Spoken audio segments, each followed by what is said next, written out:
देखिए आज का भी जो क्वेश्चन है वो क्वेश्चन तुम्हारा बीपीएससी का है, क्योंकि पहले दिन और दूसरा दिन हम क्या किया, 20-20 जो होता है 40 क्वेश्चन सॉल्व किया है। ठीक है, और क्या होता है बीपीएससी का जो टायर 3 बोलिए, आज तो हम टायर 3 का ही कर रहे हैं सॉल्व। जैसे आप बोलिए बीपीएससी में जो मेंस एग्जाम होता है उसमें मैथ का जो ये होता है 80 मार्क्स का होता है और 80 को क्वेश्चन होता है, एक एक नंबर का हर होता है। तो उसमें हम सारा 40 को क्वेश्चन का सॉल्व हो गया। आज भी हम लोग 20 को क्वेश्चन सॉल्व करेंगे। तो देखिए इसका पहला क्वेश्चन है डिफरेंशियल इक्वेशन का। ठीक है, तो देखिए आपको क्या दिया हुआ है, बोल रहे हैं हाउ मेनी आर्बिटरी कांस्टेंट। ठीक है, how many arbitrary constant are there in the general equation of the differential equation of order 3। मतलब बोल रहे हैं एक डिफरेंशियल इक्वेशन है, कोई भी है तुम्हारा डिफरेंशियल इक्वेशन है जिसका ऑर्डर 3 है। यही बोला है जिस डिफरेंशियल का है उसका ऑर्डर 3 है। तो आपको बोलना है जो डिफरेंशियल इक्वेशन में कांस्टेंट कितना होगा। मतलब आप मान के चलिए इस तरह d3y d of x cube is equal to y। ये एक तुम्हारा डिफरेंशियल इक्वेशन है, कोई भी है। देखो इस डिफरेंशियल इक्वेशन का जो ऑर्डर होता है क्या होता है, ऑर्डर होता है 3। देखो इस डिफरेंशियल इक्वेशन का ऑर्डर होता है 3, मतलब हाईएस्ट पावर डेरिवेटिव 3 है। मतलब इस जो डिफरेंशियल इक्वेशन को हम लोग सॉल्व करेंगे तो तुम्हारा कितना आर्बिट्ररी कांस्टेंट आएगा, मतलब c कितना आएगा। तो आप देख लीजिए, जैसे इसको एक बार हम सॉल्व करेंगे d2y/dx, कोई भी है तुम्हारा मान के चलो y1 प्लस कुछ भी c, एक तो आया c1 आया। फिर इसको एक बार करेंगे, ये मान के चलो c1 आया। फिर इसको एक 2 करेंगे तो क्या होगा, एक कुछ y2 होगा, एक c1 कुछ x होगा प्लस c2 होगा। ठीक है, फिर इसको हम लोग तोड़ेंगे तो ये तुम्हारा क्या होगा, y3 होगा। कुछ भी तुम्हारा ऐसा फंक्शन जो आएगा, मान के चलो यहाँ पर c1 x² 2 c2 x plus c3। तो तुम्हारा आर्बिट्ररी कांस्टेंट कितना आया, 1 2 3। मतलब वही तुमको बोलना है एक डिफरेंशियल, जो भी तुम्हारा कोई डिफरेंशियल इक्वेशन है उसका ऑर्डर जितना होगा। ठीक है, उसका ऑर्डर जितना होगा और उसमें number order is equal to हो जाएगा नंबर ऑफ कांस्टेंट। ठीक है, जितना ऑर्डर होगा उतना तुम्हारा कांस्टेंट हो जाएगा। ठीक है, तो तुमको बोला है हाउ मेनी आर्बिट्ररी कांस्टेंट। मान के चलो यहाँ पर तुमको ऑर्डर 3 दिया हुआ है। ठीक है, मान के चलो तुमको ऑर्डर 4 बोलते, तो ऑर्डर 4 जैसे बोलेगा तुम्हारा आर्बिट्ररी कांस्टेंट कितना होगा, आर्बिट्ररी कांस्टेंट हो जाएगा 4 गो। एक इन जनरल होता है। ठीक है, जितना भी तुम्हारा आर्बिट्ररी ऑर्डर होता है, मतलब इन जनरल जो होता है, जितना तुम्हारा ये है वही तुम्हारा ऑर्डर में जितना होता है उतना तुम्हारा आर्बिट्ररी कांस्टेंट आता है। मतलब ये सिंपल लॉजिक का है और इसमें तुम्हारा हो जाएगा ऑप्शन 3 हो जाएगा इसका आंसर। ठीक है, सी हो जाएगा। ये थियोरेटिकल बेस्ड क्वेश्चन था, बहुत आसान क्वेश्चन था। नेक्स्ट क्वेश्चन की तरफ चलो हम लोग जाते हैं। नेक्स्ट क्वेश्चन की तरफ बोले लोकस निकालने के लिए बोला है। ठीक है, तुमको बोला है the locus of the differential equation.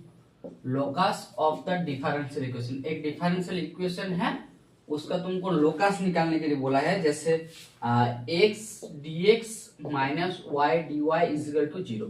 इसका रिप्रेजेंटेशन कर रहे हैं, एक क्या रिप्रेजेंटेशन कर रहे हैं, रिप्रेजेंट कर रहे हैं एक फैमिली ऑफ, क्या रिप्रेजेंटेशन कर रहे हैं, एक फैमिली ऑफ। ऑप्शन में दिया हुआ है पैराबोला, बी में दिया हुआ है हाइपरबोला। ठीक है, हाइपरबोला हाइपरबोला। और सी में दिया हुआ है इलिप्स, इलिप्स। और डी में दिया हुआ है तुमको सी में दिया हुआ है नन, कोई नहीं, इसमें कोई नहीं है इसमें कोई।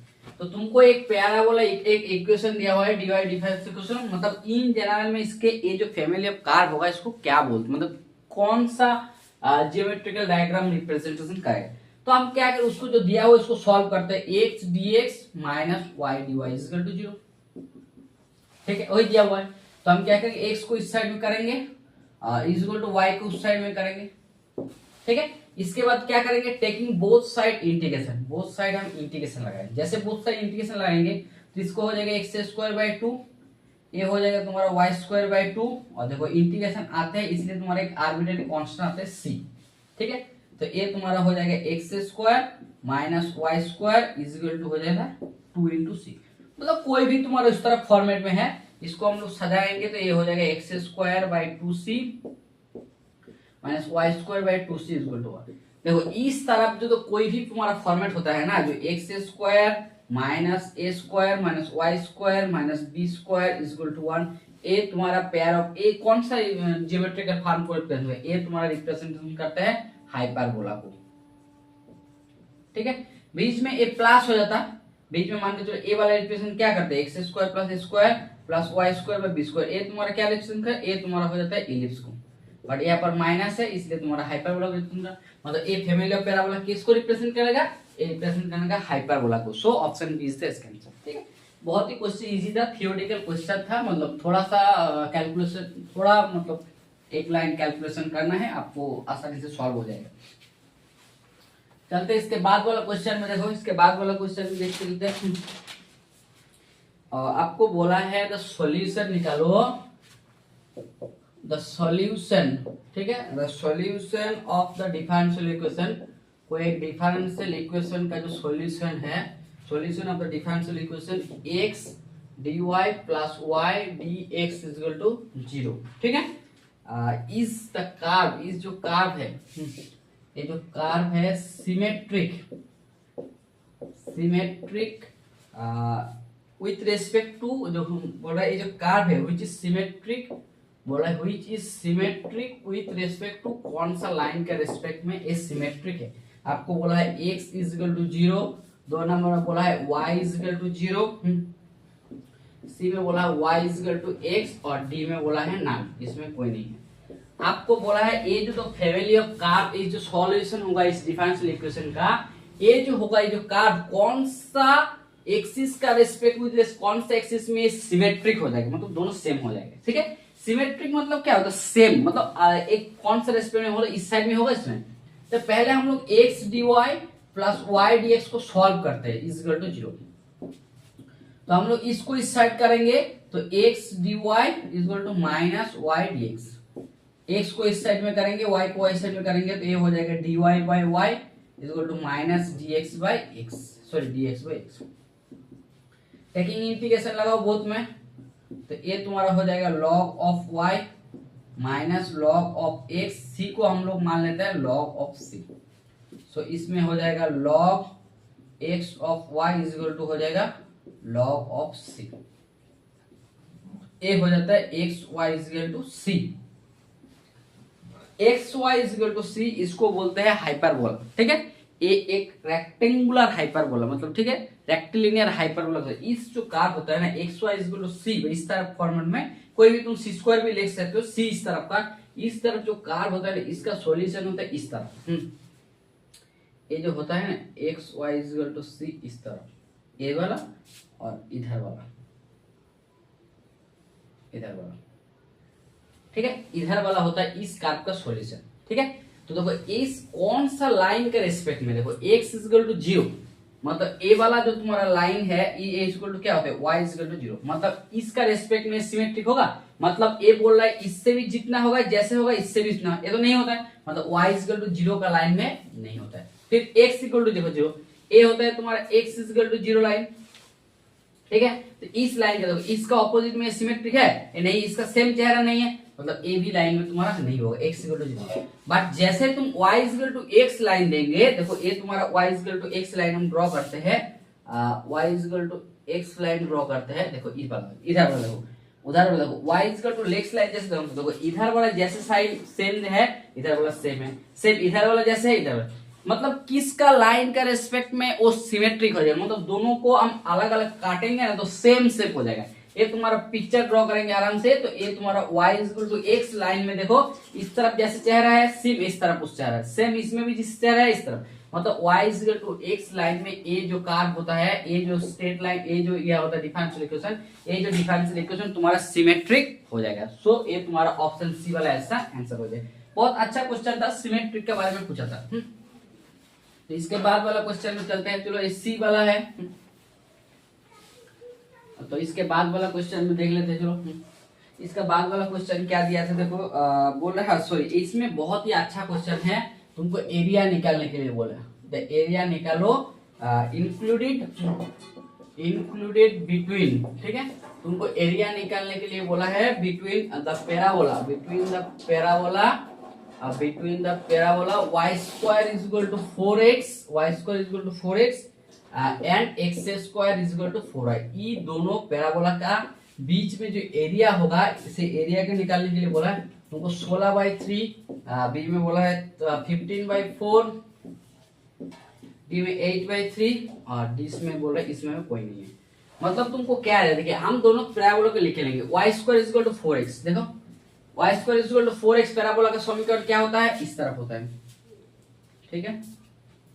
ये तुम्हारा होता है y² = 4x, ठीक है। और एक तो निकालने के लिए बोला x² = 4y, इस तरफ, ठीक है।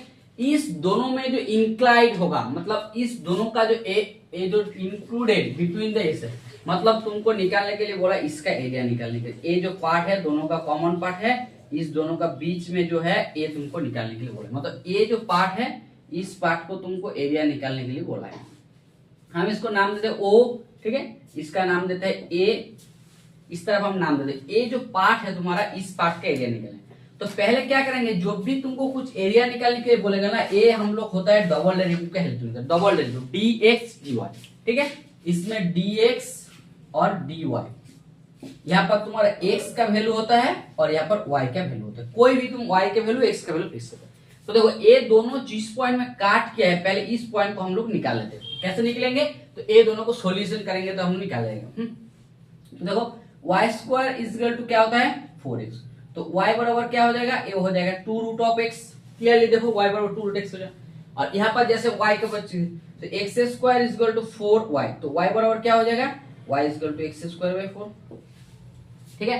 और ये दोनों को हम लोग सॉल्व करेंगे ना, इस एक नंबर और दो नंबर को, एक नंबर एंड दो नंबर को हम लोग सॉल्व करेंगे। यहाँ पर देखो तो क्या होगा, देखो इसको जैसे सॉल्व करेंगे तो ये हुआ दिया हुआ y² = 4x और तुम्हारा दिया हुआ x² = 4y। तो जैसे हम y का पावर में 4 करेंगे, मतलब दोनों को होल स्क्वायर करेंगे, ये तुम्हारा हो जाएगा 16x², ठीक है। x² की वैल्यू क्या है 4 तो ये तुम्हारा हो जाएगा 16 × 4 ठीक है। तो जैसे इसको हम लोग सॉल्व करेंगे, तो इसको सॉल्व करेंगे तो क्या होगा, देखो y का पावर में 4 = 64y, y से y काटेगा, ये तुम्हारा हो जाएगा y का पावर क्यूब में 64, इससे इंप्लाई कर रहे हैं y = 4, ठीक है। तो y = 4, यहाँ पर y = जैसे तुम 4 बैठाएंगे तो इसमें भी तुम x का वैल्यू पुट करो। तो देखो यहाँ पर दिया हुआ है y² = 4x, ठीक है। y का जाएगा जैसे 4 बैठाएंगे, ये तुम्हारा 4 का स्क्वायर × 4 × x, तो x बराबर भी तुम्हारा 4 हो जाएगा, x का वैल्यू भी 4। मतलब तुम यहाँ पर y का जो वैल्यू होता है, देखिए a वाला पार्ट क्या होता है, a वाला पार्ट होता है x, a वाला पार्ट 2x वाला है ना, y = 2x और a y = कितना है x²/4, ये तुम्हारा होता है y = x²/4, x²/4। और तुम्हारा x वेरी कर रहा है, x का वेरी तुमको इससे इतना तक x का वेरी है x = 0 से x = 4, दोनों पॉइंट बैठा दो। यहाँ पर देखो, यहाँ पर पहले तो तुम y के वैल्यू बैठा देता है पहले, ठीक है। तुमको देखो जैसे y के वैल्यू y = क्या होगा 2√x, y का वैल्यू हो जाएगा x²/4 और x का वैल्यू है 0, x = 0 से 4, इंटीग्रेशन कर दो। पहले हम y के रेस्पेक्ट में करते हैं, चलो y के रेस्पेक्ट में करेंगे तो इसको हम लोग बाहर रखते हैं, इसको 2√x × x²/4, ये हो जाएगा तुम्हारा y, इंटीग्रेशन y हो जाएगा, इंटीग्रेशन y हो जाएगा, ठीक है। इसको इंटीग्रेशन y हो जाएगा, फिर बाहर सॉरी इसका जैसे y हो जाएगा तो इसको ब्रैकेट में तुम कर दो, इसको जैसे y हो जाएगा इसको ब्रैकेट में दे दो 2√x x²/4 इंटू ये हो जाएगा dx। तो इसको हम लोग इंटीग्रेशन करेंगे तो क्या हो जाएगा, देखो इसको तोड़ो, इसको कर, ये हो जाएगा x²/4, ये हो जाएगा माइनस 2√x, ये हो इंटीग्रेशन 0 to 4 dx, ठीक है। तो इसका इंटीग्रेशन करो, इसका इंटीग्रेशन क्या होगा, देखो पहले हम इसमें कर लेते हैं क्योंकि थोड़ा सा शॉर्टेज है जाएगा का। तो ये तुम्हारा क्या हो जाएगा x³ मतलब x³/12, एक साथ में देखो यहाँ पर ये तुम्हारा क्या हो जाएगा -2, ठीक है। x का वैल्यू होता है 3/2 डिवाइडेड बाई 3/2, यहाँ पर हो जाएगा x का वैल्यू हो जाएगा 0 से 4 तक। तो वैल्यू पुट कर दो, जैसे तुम वैल्यू इसका पुट करेंगे, जैसे 4 का वैल्यू पुट करेंगे तो क्या होगा 64/12, ठीक है। और यहाँ पर देखो इसमें उठेगा तो मतलब 4/3 इंटू 2 का पावर, देखो यहाँ पर लिखा हुआ है 4 का पावर में 3/2, मतलब ये हो जाएगा 2 का पावर में क्यूब, मतलब ये हो जाएगा 8, मतलब 8 × 30, ठीक है। तो तो इसको तुम थोड़ा सा कैलकुलेशन करेंगे, ये 4 से काट दो, 16/3, यहाँ पर तुम्हारा 16/3 माइनस 32/3, यहाँ पर थोड़ा सा हम मिस्टेक लिख दिया।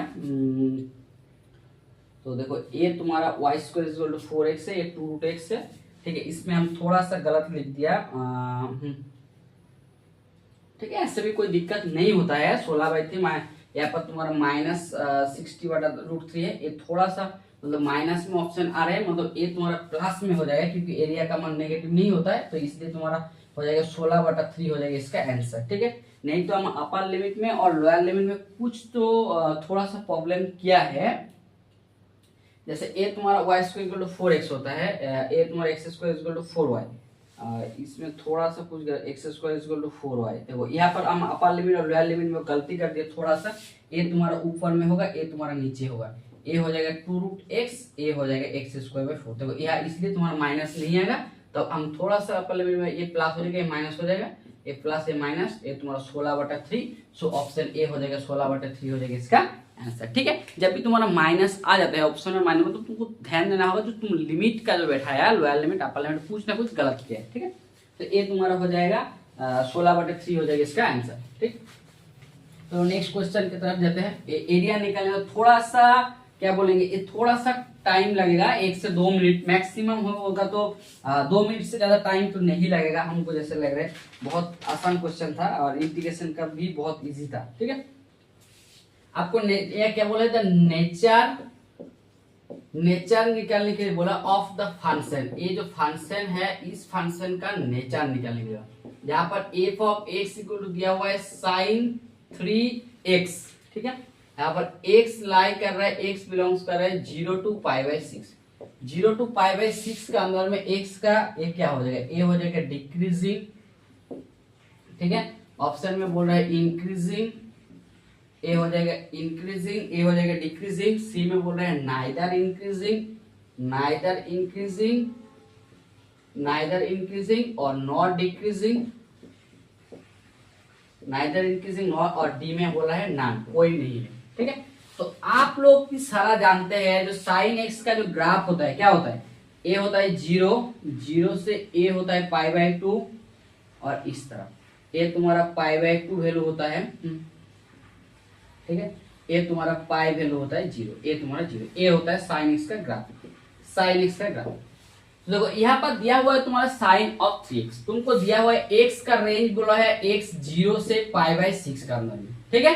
तो इसको हम क्या लिख सकते हैं, 0 less equal x less equal π/6, पर हमको यहाँ पर दिया हुआ है 3x फंक्शन, तो क्या करेंगे हम इससे सारा को 3x से मल्टीप्लाई करेंगे, 3 × 0 3 × x 3x π/6 × 3, ठीक है। इससे तुम्हारा हो जाएगा 0 less equal 3x less equal π/2, मतलब 0 से π/2 का बीच में, 0 से π/2 का बीच में, ठीक है। साइन एक्स फंक्शन क्या होता है, यहाँ पर तुम 3x को y मान लो, तो y जैसे मानेंगे तो तुम्हारा क्या हो जाएगा, चलो p z मान लेते हैं, z a,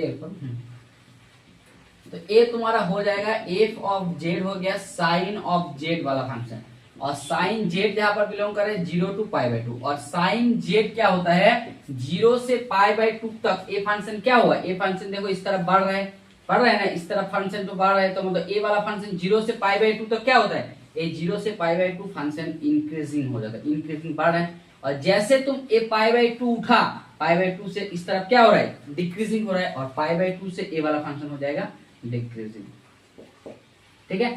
तो ए तुमको बोला है 0 से π/6 का अंदर में, इसका अंदर में तुमको क्या बोला, ए फंक्शन तुम्हारा हो जाएगा इंक्रीजिंग फंक्शन, ठीक है। ए तुम्हारा हो जाएगा 0 से π/6, इसका अंदर में ए फंक्शन हो जाएगा तुम्हारा इंक्रीजिंग फंक्शन, मतलब ए तुम्हारा ऑप्शन बी हो जाएगा इसका आंसर, ठीक है। बहुत काम चले चलेगी हैं, अनेक कौन बहुत जब पूरी जाएगी हम 4 मिनट वीडियो जाए जाती है, जब पूरी वीडियो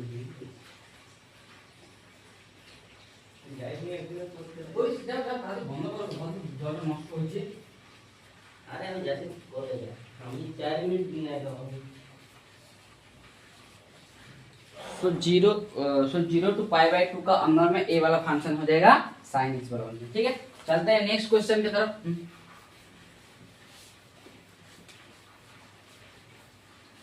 नेक्स्ट क्वेश्चन की तरफ चलो। बहुत आसान क्वेश्चन था। ठीक है, यहाँ पर बोला है, क्या बोला है, जो मैक्सिमम वैल्यू, ठीक है, maximum value of the function F, sorry यहाँ पर बोला है मिनिमम वैल्यू, सॉरी हम गलत लिख दिए, यहाँ पर बोला है मिनिमम वैल्यू। क्या होगा, minimum value of the function F of X equal to mod of x minus 3 is, क्या होगा, अटेंड्स, क्या बोल रहा है, अटेंड्स कौन सा पॉइंट में अटेंड्स कर, अटेंड्स द पॉइंट। बोल रहा है इस फंक्शन का मिनिमम वैल्यू कौन सा पॉइंट में होगा, x इक्वल टू 1, 2 नंबर में बोला है x equal to 2, C number में बोला है x इक्वल टू 3 और डी में बोला है ना। आपको एक फंक्शन दिया हुआ है f of x equal to mod of f of x, ठीक है, f of x equal to होता है mod of x minus 3 function. पहले हम बोल देता है जब भी तुम्हारा कभी भी मॉड x फंक्शन होता है, इस फंक्शन का कोई भी तुम्हारा फंक्शन हो f of mod of x है, इस फंक्शन का हमेशा मिनिमम वैल्यू 0, क्योंकि मॉड x ऐसा एक फंक्शन है, इस फंक्शन का कभी भी, क्या बोलो तो, इस फंक्शन का कभी भी वैल्यू नेगेटिव नहीं होगा। मतलब मॉड एक ऐसा फंक्शन है और फिल्टर करते हैं, सो माइनस को भी प्लस करते हैं, तो इस फंक्शन का जो मिनिमम वैल्यू होगा ना, इस फंक्शन का जो मिनिमम होगा ये हमेशा 0 से बड़ा होता है, 0 से इसका मिनिमम वैल्यू हो जाता है 0। तो 0 कौन सा पॉइंट में होगा, तो f of x equal to 0, इसमें इंप्लाई करेगा मॉड ऑफ x माइनस 3 0। तो एक फंक्शन जब 0 कब होगा, जब x का वैल्यू हो जाएगा 3, मतलब यही होता है उस फंक्शन का मिनिमम। मतलब ये जो फंक्शन है, इस फंक्शन का मिनिमम वैल्यू क्या होगा, मिनिमम हो जाएगा at x equal to 3 point में, इस फंक्शन का हो जाएगा at x equal to 3 point में फंक्शन का। सिर्फ इसमें मॉड फंक्शन का ये था, जानना था और कुछ नहीं है इसमें। चलते हैं इसके बाद वाला क्वेश्चन में। देखो इसके बाद वाला क्वेश्चन बहुत आसान है। इसका बहुत वाला क्वेश्चन देखो, तुमको निकालने के लिए बोला मैक्सिमम वैल्यू निकालो, ठीक है, इसका मैक्सिमम वैल्यू निकालो of the f of x equal to दिया हुआ है तुम्हारा 3x का पावर में 4 प्लस 4x का पावर में क्यूब, 4x का पावर में cube minus 12x square plus 12 is equal to 0। इस फंक्शन का तुमको मैक्सिमम वैल्यू निकालने के लिए बोला है। ये दिया हुआ है 19, दूसरा हमारा 12, सी में दिया हुआ है 9 और डी में दिया हुआ है 17। इस फंक्शन का मैक्सिमम वैल्यू तुमको नहीं आता। तो हम लोग पहले से, हम देखिए पहले से क्लास किया है, किसी भी फंक्शन का मैक्सिमम वैल्यू और मिनिमम वैल्यू कैसे, पहले उसका क्रिटिकल पॉइंट निकालना। क्रिटिकल पॉइंट कैसे निकालेंगे, पहले इसका डेरिवेटिव निकालना, डेरिवेटिव 0 करना है। So f of x equal to दिया हुआ है तुम्हारा 3x का पावर में 4 प्लस 4x का पावर में cube minus 12x square plus 12। तो क्या करेंगे, f डैश x करेंगे, f डैश करेंगे तो क्या होगा, ये 12x का पावर में क्यूब 12x स्क्वायर ए माइनस 24, क्या होगा, माइनस 24x इजिकल टू 0। ये तुम्हारा हो जाएगा f dash x। f dash x को क्या करेंगे हम लोग, देखो यहाँ पर 12x को कॉमन लो, 12x को कॉमन लेंगे तो क्या होगा, a हो जाएगा x स्क्वायर, a हो जाएगा प्लस x, a हो जाएगा माइनस 2 इजिकल टू 0 से। इससे इंप्लाई कर रहे हैं x इजिकल टू 0 यहाँ पर, और यहाँ पर बोले X square plus x minus 2 is equal to 0। So यहाँ पर X square plus 2x minus x, ठीक है, माइनस 2 इजिकल टू 0। सो इससे कैलकुलेशन करेंगे तो x plus 2 equal to x minus 1 is equal to 0। So x equal to minus 2 and 1। ये जो तुम्हारा तीनों पॉइंट है, इस तीनों पॉइंट हो जाएगा क्रिटिकल पॉइंट। क्रिटिकल पॉइंट जैसे तुम्हारा क्रिटिकल पॉइंट निकल गया तो उसके बाद हमको तुमको क्या करना चाहिए, मैक्सिमम वैल्यू चेक करने के लिए तुमको चाहिए f double dot x, f double dot x। तो f डबल डॉट x क्या होगा, तो f डबल डॉट x तुम निकालो, ये तुम्हारा हो जाएगा 36x स्क्वायर, इसमें देखो 36x स्क्वायर, इसमें प्लस 24x, ठीक है, माइनस 24। देखो ए पर ए हो जाएगा 24x माइनस। इस तीनों पॉइंट में हमको चेक करना है क्रिटिकल पॉइंट में, ठीक है। हम देखो f double dash at 0 check कर रहे हैं, f डबल डैश 0 पॉइंट में वैल्यू दे रहा है माइनस 24, मतलब इसका वैल्यू लेस देन 0, मतलब इस फंक्शन ए इसमें मैक्सिमम वैल्यू है, ठीक है। हमको चेक करना है इस फंक्शन का एफ डैश जेल डबल जीरो का। तो इसमें देखो, इसमें लेस देन जीरो है दे रहा है, मतलब इस पॉइंट में फंक्शन का मिनिमम, मतलब तुम बोल सकते हो जो f of x has maximum value, इसका maximum at x equal to zero, zero point में फंक्शन का मैक्सिमम वैल्यू। सो यहाँ पर पुट कर दो। सो एफ ऑफ जीरो क्या हो जाएगा, ए हो जाएगा तुम्हारा 12, F of zero equal to हो जाएगा 12। यहाँ पर देखो 0 plus 0 plus 0 plus 12 equal to हो जाएगा 12। तो एफ ऑफ जीरो, सो इस फंक्शन का जो मैक्सिमम वैल्यू हो जाएगा ये हो जाएगा तुम्हारा 12। मैक्सिमम वैल्यू और मिनिमम वैल्यू क्वेश्चन हम पहले भी बोला है, ऐसे भी बहुत एग्जाम है, केवीएस टीवीएस में भी बहुत क्वेश्चन आते हैं, ठीक है। तो इस क्वेश्चन का मैक्सिमम वैल्यू निकालने के लिए मिनिमम वैल्यू आप एफ डबल डॉट चेक कर लीजिए, इसमें एफ डबल डॉट एक्स किसमें एफ डबल इसमें ग्रेटर देन जीरो है, उस पॉइंट में फंक्शन का मिनिमम वैल्यू आ जाएगा, सिंपल लॉजिक, ठीक है। चलते हैं नेक्स्ट क्वेश्चन की तरफ। यहाँ पर मैक्सिमा और मिनिमा निकालने के लिए बोले, ठीक है। इसमें बड़ा कुछ नहीं करने के लिए बोला है, कोई भी फंक्शन तुम्हारा उसका मैक्सिमा और मिनिमा निकालने के लिए बोले थे। इसके बाद वाला क्वेश्चन में देख लेते हैं क्या दिया हुआ है। इसके बाद वाला क्वेश्चन में देखो, इसके बाद वाला क्वेश्चन में बोला है integration of log of x का इंटीग्रेशन क्या होगा, इसको आपको निकालने के लिए बोला है। बोला एक्स का पावर में एक्स प्लस सी, 2 नंबर में x into log of x plus 1 plus c, c में दिया हुआ है एक्स का एक्स, ठीक है, into log of x minus 1, d में दिया हुआ है, इसमें कोई नहीं, ठीक है।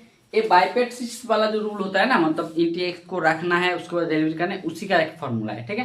तो इंटीग्रेशन जब भी तुम्हारा इस तरफ कोई भी फंक्शन का इंटीग्रेशन होता है ना, जब भी तुम्हारा बाइपेट्रिक्स वाला फॉर्मूला होता है, मतलब इंटीग्रेशन ऑफ यू और भी कोई भी इस तरफ कोई फंक्शन होता है, मान के चलो dx ये भी तो इस तरफ, तो पहले इसका इंटीग्रेशन कैसे होता है जानते हैं। पहले इसका इंटीग्रेशन देखो, किसी को रखना है u को, ठीक है, इस इंटीग्रेशन मतलब कोई भी तुम्हारा जो फंक्शन है v को डेरिवेटिव करना है, v dx, यहाँ पर बीच में माइनस होता है, फिर इंटीग्रेशन का ब्रैकेट लगाना है, du dx करना है, ठीक है, फिर इंटीग्रेशन ऑफ v dx करना है, उसके बाद ये जो पूरा है पूरा का dx करना है, a प्लस सी, इसको बोलते हैं बाइपेट्रिक्स, मतलब थोड़ा सा तोड़ के इसके इंटीग्रेशन करना है, इस तरफ इंटीग्रेशन को करना है। तो इसी इंटीग्रेशन को हम इसी का तरह है करेंगे, तो देखो कैसे, तो integration of log x dx, ठीक है, इसमें हम a वाला फंक्शन को भी लेंगे और x इसमें 1 लेंगे इसको, ठीक है। तो इसमें हम लोग क्या करेंगे, इस जो फंक्शन है इस फंक्शन को हम लोग क्या करेंगे, इस फंक्शन को भी लेंगे, इस फंक्शन को u लेंगे, तो क्या होगा, u को रखना है मतलब log ऑफ x, ठीक है, integration of d of x minus, ठीक है, फिर इंटीग्रेशन का bracket d dx of log of x, ठीक है, फिर integration of d of x, इसका पूरा का क्या हो जाएगा, इसका पूरा का d ऑफ x प्लस, तो c तो रहेगा, तो इसको तोड़ो, ए log ऑफ x, ठीक है, into x minus integration log of x से क्या हो जाएगा 1/x इंटू dx का इंटीग्रेशन x, ये हो जाएगा d ऑफ x, ठीक है। तो इसको तोड़ेंगे तो क्या होगा, log of x into x minus इसको काटेगा, इसका इंटीग्रेशन हो जाएगा x प्लस c, सो इसमें हो जाएगा x log of x minus 1 plus c, मतलब ये तुम्हारा हो जाएगा ऑप्शन में जो देखिए हुआ, देखो x log x minus 1 into c, so ये तुम्हारा देखो ऑप्शन सी में दिया हुआ है x log of x minus 1, सो ये तुम्हारा सी आंसर हो जाएगा इसका आंसर, ठीक है। चलते हैं इसके बाद वाला क्वेश्चन में, बहुत अच्छा क्वेश्चन था ये भी, log x का इंटीग्रेशन निकालने के लिए बोले थे। log x का क्या होता है, इसका इंटीग्रेशन निकालने के लिए बोले थे, ठीक है। देखो इसके बाद वाला क्वेश्चन में, इसके बाद एक बोला है कॉम्प्लेक्स नंबर के निकालने बोला है, द वैल्यू ऑफ क्या होगा, the value of 1 plus I the whole का पावर में 4, इसका वैल्यू क्या होगा। ऑप्शन में दिया हुआ है -4, बी में दिया हुआ है -4 e to the power I pi, C में दिया हुआ है -4 e to the power minus I pi by 2 into D में बोला है नॉन। तो क्या है, तो इसको 4 बार करना है तुमको बोला है, तो 1 प्लस आई के स्क्वायर करो एक बार, 1 प्लस आई के स्क्वायर करो, ये क्या हो जाएगा 1 स्क्वायर 2 इंटू 1 इंटू आई प्लस आई के स्क्वायर, और हम लोग सभी जानते हैं आई का वैल्यू क्या होता है, ये 1 होता है, ये 2i होता है, और आई स्क्वायर का वैल्यू क्या होता है -1 होता है। सो ये तुम्हारा हो गया, इसमें कट जाएगा, सो ए 1 प्लस आई तर होल स्क्वायर का वैल्यू हो जाएगा 2 इंटू आई, ठीक है। सो ए 1 प्लस आई तर स्क्वायर तर पावर में whole square is equal to हो जाएगा 2i तर होल स्क्वायर, ठीक है।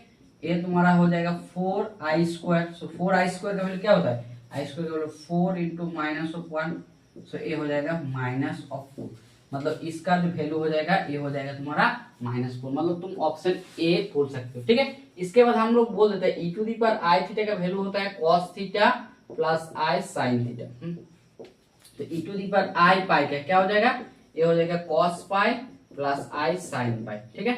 cos पाई का वैल्यू क्या होता है -1, इसका वैल्यू 0, मतलब ये हो जाएगा -1 ई टू दी पावर आई पाई का वैल्यू, और यहाँ पर तुम e to the power minus of i pi by 2 का वैल्यू हो जाएगा cos of pi by 2 minus i of sine pi by 2, ठीक है।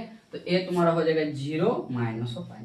तो इसमें तुम चेक कर देख सकते हो, जो ऑप्शन ए वाला है ए वाला नहीं होगा, ए वाला की तुम -4 और -4 में तो -1 मतलब +4 हो रहा है, यहाँ पर भी नहीं हो रहा है, मतलब ये तुम्हारा ऑप्शन ए हो जाएगा इसका आंसर, ठीक है। ये थोड़ा सा कॉम्प्लेक्स नंबर का कॉन्सेप्ट था, कॉम्प्लेक्स नंबर का क्वेश्चन है, बहुत अच्छा क्वेश्चन था, इसको तुमको निकालने के लिए बोले थे। इसके बाद वाला क्वेश्चन देखिए, आर्गुमेंट निकालने के लिए बोला है, ठीक है। तुमको निकालने के लिए बोला है आर्गुमेंट ऑफ आई, इसका वैल्यू क्या होगा। ऑप्शन में बोला है पाई बाई 2, बी में बोला है पाई बाई 4, सी में बोला है पाई, डी में बोला है पाई बाई 6, ठीक है। तो देखो कोई भी फंक्शन हम जेड होता है तो इसका R Z equal to X plus I Y होता है, तो आर्गुमेंट ऑफ जेड इसका वैल्यू होता है tan inverse Y by X, यही तुम्हारा एक्स है, ठीक है। यहाँ पर तुमको जेड का वैल्यू दिया हुआ है आई, ठीक है, मतलब इसको तुम लिख सकते हो 0 प्लस आई इंटू वाई, यहाँ पर ए तुम्हारा एक्स हो गया, ए तुम्हारा वाई हो गया, तो argument of Z equal to क्या हो जाएगा tan inverse Y by X, tan inverse Y by X का वैल्यू क्या हो जाएगा, ये हो जाएगा tan इनवर्स वाई का वैल्यू हो जाएगा तो 1 और 0, ये तुम्हारा हो जाएगा tan inverse infinity, tan inverse infinity का वैल्यू क्या होता है, ये होता है पाई बाई 2, मतलब इसका आर्गुमेंट का वैल्यू तुम्हारा हो जाएगा ऑप्शन ए हो जाएगा इसका। बहुत ही आसान क्वेश्चन है, कॉम्प्लेक्स नंबर सिर्फ आर्गुमेंट निकालने के लिए बोलते हैं, ठीक है। चलते हैं नेक्स्ट क्वेश्चन की तरफ, कॉम्प्लेक्स नंबर का क्वेश्चन है, बहुत आसान दिए थे, ठीक है।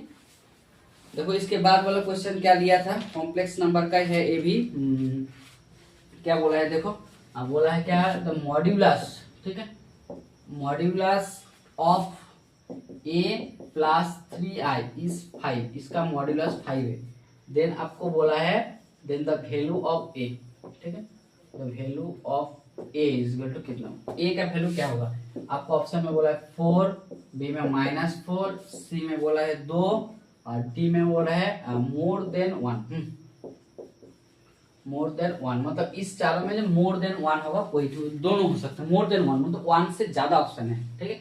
तो देखो कोई भी फंक्शन होता है Z is equal to X plus I Y हो जाता है, तो इसका मॉड ऑफ जेड हो जाता है root over of X square plus Y square. Same इसी कॉन्सेप्ट को हम लोग मान लेते हैं, मान लीजिए यहाँ पर जेड इज इक्वल टू दिया हुआ है ए प्लस 3 इंटू आई, तो इसका मॉड जेड क्या हो जाएगा, मॉड जेड हो जाएगा root over of A square plus 3 का स्क्वायर, मतलब रूट ओवर हो जाएगा ए स्क्वायर प्लस 9, और ये जो मॉड जेड इसका वैल्यू इनको दिया हुआ है, इसका मॉड जेड का वैल्यू दिया हुआ है 5, ठीक है, मतलब ये तुमको निकालने के लिए बोला है root over of A square plus 9 का वैल्यू दिया हुआ है 5, इससे तुम निकाल सकते हो a square plus 9 is equal to 25, इससे तुम घटाएंगे a square is equal to 25 minus 9 equal to 16, so a square is equal to 16, इसका मतलब है a is equal to plus -4, मतलब +4 भी हो सकता है और -4 भी हो सकता है। देखो यहाँ पर ऑप्शन ए में भी +4 है प्लस बी में, तो दोनों ऑप्शन होता है, इसलिए आप तुमको बोला है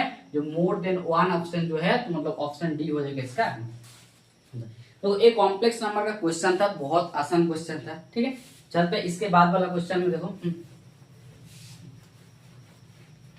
इसका साम निकालने के लिए एक तो बोला है, थोड़ा सा साम निकालने के लिए बोला है तुमको, ठीक है।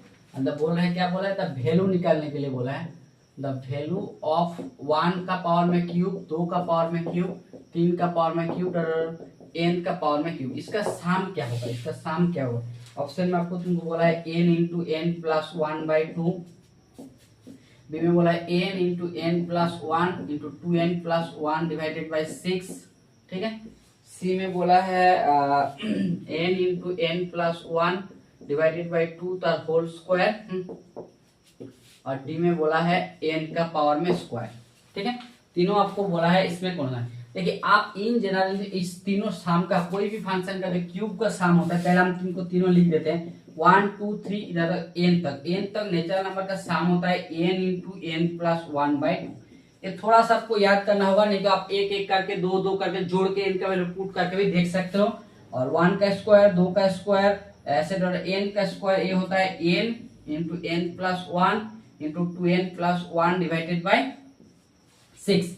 और कोई भी तुम्हारा क्यूब का होता है 1 का पावर क्यूब, 2 का पावर में क्यूब, ऐसे n का पावर क्यूब, इसका फॉर्मूला होता है n into N plus 1 divided by 2 तर होल स्क्वायर। मतलब ये तुम्हारा ऑप्शन सी में वाला एक्शन हो जाएगा। इस तीनों फॉर्मूला को आप याद कर लीजिए, नहीं तो ऐसे भी n का वैल्यू पुट 2, n का वैल्यू 3, ऐसे इस तरह पुट के वैल्यू करके भी तुम देख सकते हो, जो ऑप्शन सी वाला हो जाएगा इसका आंसर, ठीक है। चलते हैं नेक्स्ट क्वेश्चन की तरफ। इसका सिर्फ साम निकालने के लिए बोले थे तुमको। इसके बाद नेक्स्ट क्वेश्चन की तरफ चलते हैं। देखो तुमको क्या दिया हुआ है, तुमको दिया हुआ है सॉरी, इसमें बोला है द प्रिंसिपल वैल्यू निकालने के लिए बोला तुमको, ठीक है। The principal value, principal value of i का पावर में आई, इसका प्रिंसिपल वैल्यू क्या होगा। आपको ऑप्शन में बोला है ई का पावर में -π/2, बी में बोला है ई का पावर में π/2, सी में बोला है 1 और डी में बोला है ना, इसमें कोई नहीं। ठीक है, तो इसमें देखो हम मान लेते हैं जो y इक्वल टू होता है i का पावर में i, ठीक है। आप लोग देखिए कोई भी फंक्शन होता है ना a ऑफ x, जब भी तुम्हारा इस तरफ कोई फंक्शन रहते हैं तो इसको हम लोग लिख सकते हैं e का पावर में x into log of a। ये तुम्हारा एक प्रॉपर्टी होता है, पर ऐसे प्रॉपर्टी भी बोल सकते हो। नहीं ये कैसे आया, क्योंकि दोनों तरफ हम लॉग लगाए थे, ये वाला तुमको आगे, तो इसका हमको इसको हम लिख सकते हैं e to the power i into log of i। ये तुमको कैपिटल लॉग होता है। कॉम्प्लेक्स नंबर में कैपिटल लॉग होता है और small log. Capital log equal to होता है small log of I, small log I plus 2k pi I. तो यहाँ पर तुमको बोला है प्रिंसिपल वैल्यू। प्रिंसिपल वैल्यू जब भी बोलेगा प्रिंसिपल बोलेगा तब तुमको capital log I equal to हो जाता है स्मॉल ऑफ लॉग आई, ये हो जाता है। सो ये तुम्हारा हो जाएगा small i into small log of i. इस पर देखिए यहाँ पर देखिए आई को हम लोग लिख सकते हैं ई का पावर में 5/2 इंटू आई, ये तुम लोग लिख सकते हो। आई को हम तुम तोड़ के देख ले तो ई का पावर में 5/2 इंटू आई, इसको तोड़ेंगे तो cos π/2 प्लस आई साइन π/2। देखो ये तुम्हारा आई आ गया, ठीक है। आई को हम लोग लिख सकते हैं, तो इसको हम लोग यूज करेंगे तो ई का पावर में आई, सो यहाँ पर सो लॉग ऑफ आई क्या होगा, लॉग ऑफ आई हो जाएगा तुम्हारा π/2 इंटू आई। तो इसको हम लोग यूज करेंगे, लॉग ऑफ आई को क्या होगा इंटू π/2 इंटू आई। सो ये हो जाएगा e to the power π/2 into i square, ठीक है। ये हो जाता है e to the power minus of π/2, मतलब ये तुम्हारा ऑप्शन में जो है ऑप्शन ए हो जाएगा ई टू दी पावर में -π/2 भी है। सो प्रिंसिपल वैल्यू ऑफ आई, देखो प्रिंसिपल वैल्यू नहीं रहता तो इसमें 2k पाई आई ऐड हो जाता है, ठीक है। कॉम्प्लेक्स नंबर का क्वेश्चन था, बहुत आसान क्वेश्चन। इसके बाद वाला क्वेश्चन देखो रियल नंबर का है, ठीक है। इसके बाद वाला क्वेश्चन बोला है रियल नंबर का, ठीक है। तो देखो ये जैसे बोला A complement the set of all limit point, the set of all limits point, ठीक है। The set of all limits point होता है ए कॉम्प्लीमेंट, ठीक है, ऑफ ए सेट ए का, ठीक है। और ए बार इज इक्वल टू होता है क्लोजर ऑफ ए का क्लोजर। देन आपको बोला है कौन सा ट्रू है, which is true, which is true, which is true। आपको बोला है a bar is equal to a union a complement, b में बोला है a bar is equal to a intersection a complement, c में बोला है a is equal to a bar union a, और डी में बोला है more than one, more than one, ठीक। पहले हम बोल देते हैं ए कॉम्प्लीमेंट मतलब the set of the limits point का जो सेट होता है उसको बोलते हैं ए complement the set of the limit point का सेट, ठीक है, लिमिट पॉइंट का सेट ऑफ ए का जो जितना भी लिमिट पॉइंट होता है उसको बोलते हैं ए कॉम्प्लीमेंट। और ए जो क्लोजर होता है ना, क्लोजर वो होता है डेंस, मतलब उस सेट का जितना भी डेंस होता है, ठीक है, डेंस का बॉडी है। तो ए बार एक अच्छा फॉर्मूला होता है, जो ए बार का जो वैल्यू होता है, ए जो इसका होता है ए यूनियन ए कॉम्प्लीमेंट, ये हमेशा देखिए, ठीक है। और हम लोग क्या जानते हैं, देखो ए वाला ए यूनियन ए वाला, और हम लोग क्या जानते हैं, जो A union B is equal to होता है बी यूनियन ए, मतलब ए वाला जो वैल्यू है और ए दोनों वाला जो वैल्यू है ए कॉम्प्लीमेंट ए दोनों सेम है, A B is equal to तुम्हारा ए बार हो जाएगा, मतलब ए तुम्हारा ऑप्शन ए और सी दोनों ऑप्शन तुम्हारा करेक्ट होगा, इसलिए तुम्हारा हो जाएगा ऑप्शन डी हो जाएगा मोर देन वन, ठीक है, एक से तुम्हारा ज्यादा ऑप्शन हो रहा है तो ये तुम्हारा हो जाएगा मोर देन वन आंसर। ये रियल नंबर का क्वेश्चन था, बहुत आसान क्वेश्चन था। इसके बाद वाला क्वेश्चन देखो क्या आते हैं, रियल नंबर का क्वेश्चन था। इसके बाद वाला क्वेश्चन बोला है if x belongs to open interval इस तरफ क्लोज ब्रैकेट, ठीक है, then which is correct, then which is correct, कौन सा करेक्ट है। आपको बोला है a less equal x less than b, option में बोला है a less x less equal b, C में बोला है a less equal x less equal b, और डी में बोला है, क्या बोला है, डी में बोला है इसमें कोई नहीं है। आपको देखो इसमें ओपन ब्रैकेट और क्लोज ब्रैकेट का मतलब देखिए, पहले आपको जानना होगा जो ए कोमा बी इसका मतलब क्या है, x belongs to open bracket, इसका मतलब है a less than x less than b, इसको ओपन ब्रैकेट बोलते हैं। और इसका मतलब एक्स लेस ए ले बी क्लोज, इससे मतलब है ए लेस इक्वल ए और बी को क्लोज हो गया। इसमें आप बोल मान के चलो इसको इस तरह बोले a close b open, a close इसमें क्या होगा, एक्स हो जाएगा ए को क्लोज करेगा और बी को ये करेगा, ठीक है। और जब भी तुम्हारे एक्स बिलोंग्स टू दोनों क्लोज हो जाएगा ए बी, इसका मतलब होता है ए को भी क्लोज और एक्स को भी बी को भी क्लोज। इसमें तुमको बोला है सिर्फ कौन सा ब्रैकेट इसको यूज होगा, तो तुम्हारा देखो इसमें तुमको ओपन ए है क्लोज बी है, मतलब ओपन ए है क्लोज बी है, ये तुम्हारा हो जाएगा ऑप्शन बी है, ओपन है और क्लोज बी। ये सिंपल क्वेश्चन था, मैथ का ओपन सेट का कॉन्सेप्ट में था, ठीक है, मतलब सिर्फ तुमको सिंबल तो जानना था, ये इसके सिंबल क्या मीनिंग होता है। चारों तरफ हम लिख दिए, चारों तरफ आप लोगों को भी देख लेना है एक बार। इसके बाद बोल रहे हैं which is the null set, बोल रहा है व्हिच इज नल सेट, कौन सा नल सेट है। आपको ऑप्शन में बोला है एक नंबर में दिया हुआ है 5, ठीक है, सी में दिया हुआ है सिंगलटन ए, डी में दिया हुआ है सिंगलटन ए बी। नाल सेट मतलब नाल सेट को बोलते हैं एम्प्टी सेट, मतलब उसमें कोई भी एलिमेंट नहीं है, ठीक है।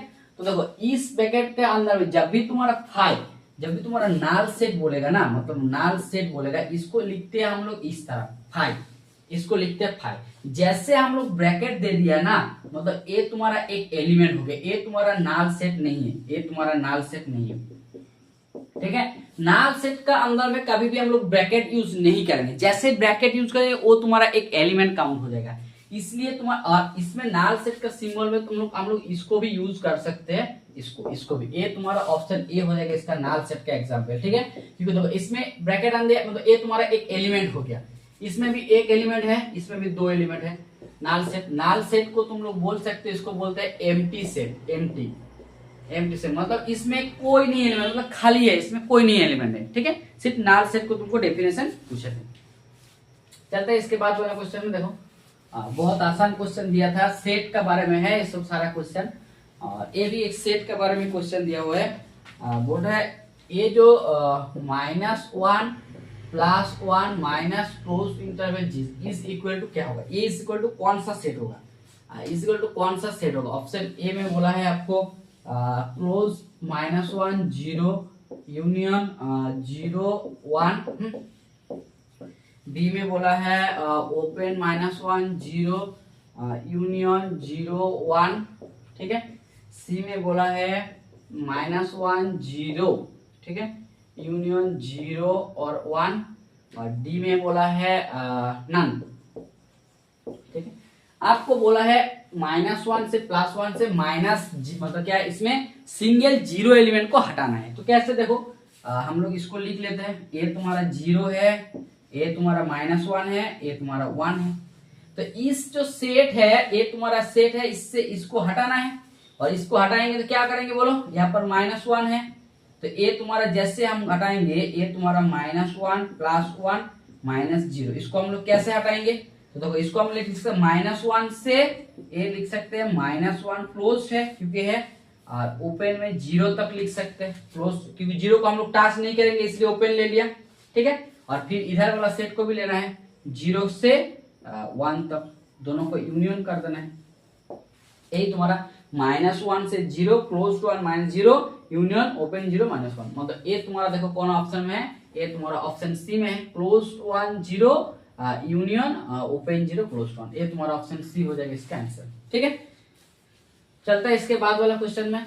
ये सारा सेट का क्वेश्चन था, बहुत आसान क्वेश्चन है, सिर्फ डेफिनेशन आपको जानना है, ए माइनस बी क्या है, ए यूनियन बी क्या है, नाल सेट का डेफिनेशन, और कुछ नहीं है। ठीक है, देखो इसमें आपको बोल रहा है व्हिच इज द फ्लोइंग, इसमें बोल रहा है व्हिच इज द फ्लोइंग, क्या बोल रहा है, which is the following is unit vector. ठीक है, एलोंग बोला है तुमको, एलोंग वेक्टर बोला है 3i + 4k, इसका यूनिट वेक्टर का बारे में तुमको बोलना है। ठीक है, ये तुमको बोला है 1/5 3i + 4k, बी में बोला है 1/7 3i + 4k, सी में बोला है i + j + k, और डी में बोला है 3i - 4k / 7। देखिए कोई भी वेक्टर, तुम्हें को दुनिया में कोई भी वेक्टर, हम ए वेक्टर है, इस वेक्टर को जब भी तुम्हारा यूनिट वेक्टर करने के लिए बोला गया, यूनिट वेक्टर मतलब है इसका मॉड्यूलस वैल्यू 1 होगा। ठीक है, मॉड्यूलस वैल्यू 1, और कोई भी वेक्टर को हम लोग अलोंग द यूनिट वेक्टर करेंगे, कोई भी वेक्टर तुमको अलोंग यूनिट वेक्टर करेंगे तो ये तुम्हारा हो जाता है a vector divided by mod of A vector, यही तुम्हारा। तो ठीक है, चलो इसमें बी वेक्टर का वैल्यू दिया हुआ है 3i + 4 × k। ठीक है, इसको अलोंग द यूनिट वेक्टर बोलना है, अलोंग यूनिट वेक्टर। तो क्या हो जाएगा, ये तुम्हारा हो जाएगा मॉड बी, पहले मॉड बी निकालो, मॉड बी निकालेंगे तो ये तुम्हारा हो जाएगा 3k² + 4k² √25 = 5 होता है। ठीक है, तो इसका अलोंग द वेक्टर क्या हो जाएगा, अलोंग द वेक्टर हो जाएगा b divided by mod of b, मतलब 3i, ठीक है, + 4k divided by 5, 3i + 4k divided by, so 3i + 4k divided by 5, so option A हो जाएगा इसका आंसर। मतलब कोई भी वेक्टर तुमको यूनिट वेक्टर का अलोंग बोलेगा तो उससे उसको मॉड्यूलस को भाग दे दो, मतलब डिवाइड कर दो, तो तुम्हारा आ जाएगा। ठीक है, इसके बाद वाला क्वेश्चन, चलो वेक्टर का क्वेश्चन था। अभी जो क्वेश्चन देते हैं, मतलब अभी जो 3-4 क्वेश्चन है, ये सारा वेक्टर का है। ठीक है, अब बोला है for the what value of ए का कौन सा, सॉरी ए का कौन सा वैल्यू के लिए तुम्हारा 2i - j + k, ठीक है, और i - 3j - 5k। ठीक है, यहाँ पर 3i - 4j + a × k। ठीक है, ए के आर कोप्लेनर होगा, ये तीनों वेक्टर क्या होगा, और कोप्लेनर होगा। ये जो तीनों वेक्टर है कोप्लेनर होगा। कौन सा वेक्टर के लिए, ए तुम्हारा 4, बी में -4, सी में 5 और डी में 6। देखिए कोई भी तुम्हारा तीनों वेक्टर, जब भी तुम्हारा ए बी सी इस तरह जो तीनों वेक्टर है, मान के चलो इसको ए बी सी तीनों वेक्टर, और मतलब ए बी सी कोप्लेनर होगा, कोप्लेनर होगा, मतलब determinant of A vector, B vector और सी वेक्टर का जो वैल्यू होगा इज इक्वल टू 0 होगा। डेट, इफ जब क्या होगा, डेट ऑफ इस जो एलिमेंट है 2 - 1 1 1 -3 -5 3 -4 और ए इसका डिटरमिनेंट 0 हो जाएगा। तो डिटरमिनेंट 0 कर लेते हैं। इसका पहले डिटरमिनेंट कैसे निकलेंगे, तुम रो रिड्यूस करके भी कर सकते हो, ऐसे भी कर सकते हो, हम ऐसे भी कर देते। चलो 2 into -3 of A minus plus minus हो जाएगा -b, ए माइनस माइनस प्लस हो गया, इसमें तुम कर लो, ए हो जाएगा ए और यहाँ पर माइनस माइनस प्लस 15, यहाँ पर फिर 1 ले लेते हैं, ए हो जाता है -4 और a minus minus plus 9 is equal to 0। तो इसको तुम तोड़ दो, इसको तोड़ेंगे तो क्या होगा -6a -40 और a प्लस हो जाएगा a प्लस 15 और यहाँ पर हो जाता है +5 इज इक्वल टू 0। तो इसको a और यहाँ पर ये क्या हो जाएगा -5 ऑफ a हो जाएगा और यह -40 और +20 क्या होगा -20 इक्वल टू 0 हो जाएगा। इससे इंप्लाई कर रहे हैं 5a is equal to minus of b और a इज इक्वल टू क्या हो जाएगा -b पे क्या a का मान -4, a का मान हो जाएगा -4। जब a का मान तुम्हारा -4 हो जाएगा तब ये तीनों वेक्टर क्या हो जाएगा तुम्हारा एक दूसरे से कोप्लेनर हो जाएगा। ठीक है, जब भी तुम्हारा तीनों वेक्टर a b c जिसका डिटरमिनेंट 0 हो जाएगा तो तीनों वेक्टर तुम्हारा कोप्लेनर। सिर्फ इसको डेफिनेशन तो जानना चाहिए था, जो कोप्लेनर होगा तो उसका डेफिनेशन 0 हो जाएगा, बस और कुछ नहीं है। ठीक है, इसमें तीनों इसके बाद वाला क्वेश्चन में क्या बोला है देखो। ठीक है, इसमें तुमको एक वेक्टर दिया हुआ है, तो पोजीशन वेक्टर दिया हुआ है, position vector of A and B.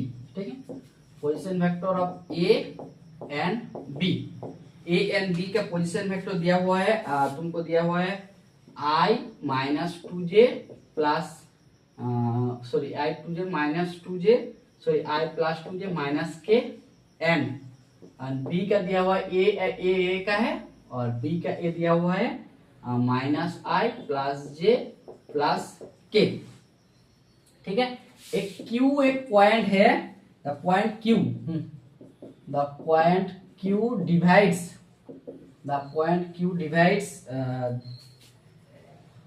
the straight line AB। the straight line क्या होगा A and B को exactly 2:1 रेशियो में एक्सटर्नल। तो डिवाइड जब भी होगा देन तुम्हारा Q the position vector Q क्या होगा, the position vector Q is equal to क्या होगा, आपको ऑप्शन में दिया हुआ है -3i प्लस 3k, बी में दिया हुआ है तुम्हारा -3j प्लस 3k, सी में दिया हुआ है -3i -3j -3k और डी में दिया हुआ है i -k। ठीक है, पहले जब भी तुम्हारा दो वेक्टर a और b, ठीक है, एक्सटर्नली डिवाइड करते हैं, एक्सटर्नली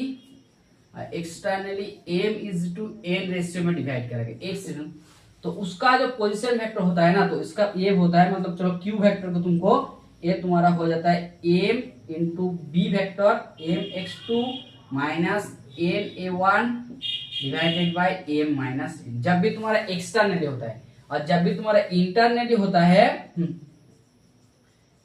होता है इस बीच में प्लस हो जाता है।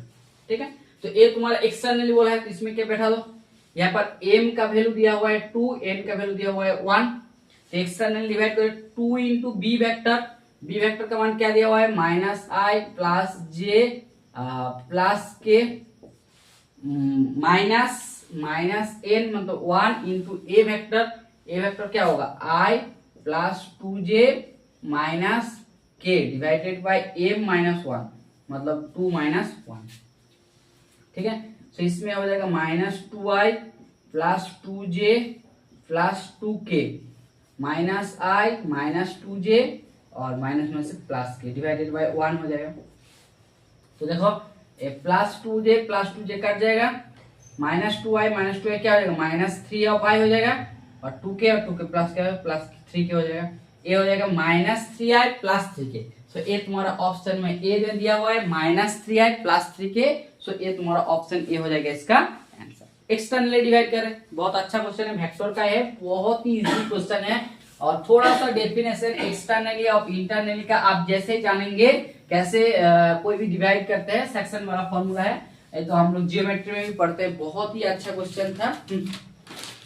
और उसमें आपको और एक ये तुम्हारा लास्ट क्वेश्चन है, बोला a vector plus B vector plus c vector का वैल्यू दिया हुआ है 0 वेक्टर, और mod of a is equal to 3 दिया हुआ है, और mod of b is equal to तुम्हारा 5 दिया हुआ है, and mod of c is equal to तुम्हारा 7 दिया हुआ है। ठीक है, देन तुमको एंगल निकालने के लिए बोला है, angle between A and B का एंगल निकालने के लिए बोला है। ऑप्शन में पाई, 2 नंबर में पाई बाई 2, सी में पाई बाई 3, डी में पाई बाई 6। तो इसमें कुछ नहीं है, एक स्टैंडर्ड होता है मैथ। ठीक है, तुमको ए और बी का इधर तो ए और बी में मतलब इधर साइड से करो उधर साइड से करो, तो तुमको देखो a plus b plus c vector is equal to क्या है 0 वेक्टर है। तो इसमें हम लोग करेंगे तो क्या होगा, a plus b is equal to क्या हो जाएगा माइनस ऑफ सी वेक्टर। तो इसको हम लोग होल स्क्वायर करेंगे दोनों को, तो A vector plus B vector का होल स्क्वायर करेंगे इज इक्वल टू हो जाएगा माइनस सी वेक्टर का होल स्क्वायर। तो स्क्वायर का होल स्क्वायर का फॉर्मूला क्या हो जाएगा, ए हो जाएगा mod of A square plus mod of B square plus 2 into A dot B equal to हो जाता है मॉड ऑफ सी स्क्वायर। ठीक है, और ए डॉट बी का फॉर्मूला हम लोग जानते हैं, ए डॉट बी क्या होता है, A dot B mod of A mod of B into cos of theta. तो इसमें हम लोग लिख सकते हैं 2 mod A into mod B into cos theta is equal to क्या हो जाएगा mod C square minus mod of A square minus mod of B square. So C square का वैल्यू क्या दिया हुआ है 7 square minus 3 square minus 5 square. ये 2 into mod ए 3 5 cos theta, इसको हम लोग घटाएंगे 49 माइनस 9 माइनस 24, तुम्हारा क्या हो जाएगा, ये हो जाएगा 15। ठीक है, so cos theta is equal to हो जाएगा 15 डिवाइडेड बाय 2 इंटू 3 इंटू 5, 3 5 15 काटेगा, सो कॉस थीटा का वैल्यू हाफ। कॉस थीटा का वैल्यू हाफ क्या किस लिए होता है, जब थीटा का वैल्यू क्या होता है पाई बाय 3 होता है। जब थीटा का वैल्यू तुम्हारा पाई बाय 3 हो जाता है तो कॉस थीटा का वैल्यू हाफ होता है, मतलब ए तुम्हारा हो जाएगा ऑप्शन सी। ठीक है, आज के लिए यही तुम्हारा लास्ट क्वेश्चन था, लास्ट 20 क्वेश्चन में यही तुम्हारा क्वेश्चन लास्ट था, और सही में सॉल्यूशन आज बहुत ही अच्छा है और तुम लोगों को भी बहुत अच्छा लगे तो प्लीज चैनल को लाइक शेयर सब्सक्राइबर जरूर कर दीजिए। Thank you.